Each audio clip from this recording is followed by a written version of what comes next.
দার্জিলিং এর স্ট্রিট ফুডের নাম বলতে বললে সবাই এক কথায় বলবে মোমো।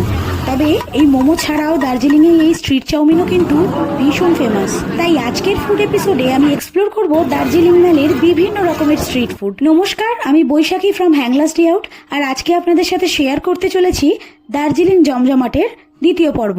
প্রথমেই বলবো দার্জিলিং এর স্ট্রিট মোমোর কথা। এই দার্জিলিং ম্যালে স্বাভাবিকভাবেই স্ট্রিট মোমোর স্টল সব থেকে বেশি। প্রত্যেকটা প্লেটে 7 থেকে 8 পিস মোমো থাকে। আমরা কলকাতাবাসীরা এখানে মোমোর শেপ নিয়ে যতটা চিন্তিত, ওখানে স্ট্রিট ফুডে কিন্তু মোমোর শেপ নিয়ে একেবারে কেউ খুব একটা মাথা ঘামায় না। এখানে এক প্লেট মোমোর দাম মোটামুটি 70 থেকে 80 টাকা। মোমোগুলো খেতে বেশ ভালোই হয়, তবে আমার অভিজ্ঞতা থেকে যেটা বুঝেছি, প্রতিদিন কিন্তু সব স্টলে সব মোমো কিন্তু ভালো নাও হতে পারে। তবে প্রত্যেকটা স্টলে মোমোর সাথে চাটনিটা কিন্তু দুর্দান্ত খেতে হয়। এখানকার আরেকটা জনপ্রিয় খাবার হলো শেফালে। খেতে ভালো হলেও খুব একটা আহামরি কিছু মনে হয়নি, তবে পেট ভরার অপশন হিসেবে ভালো খাবার। অনেকে শুনলে হয়তো হাসবে, কিন্তু মোগলাইয়ের মতো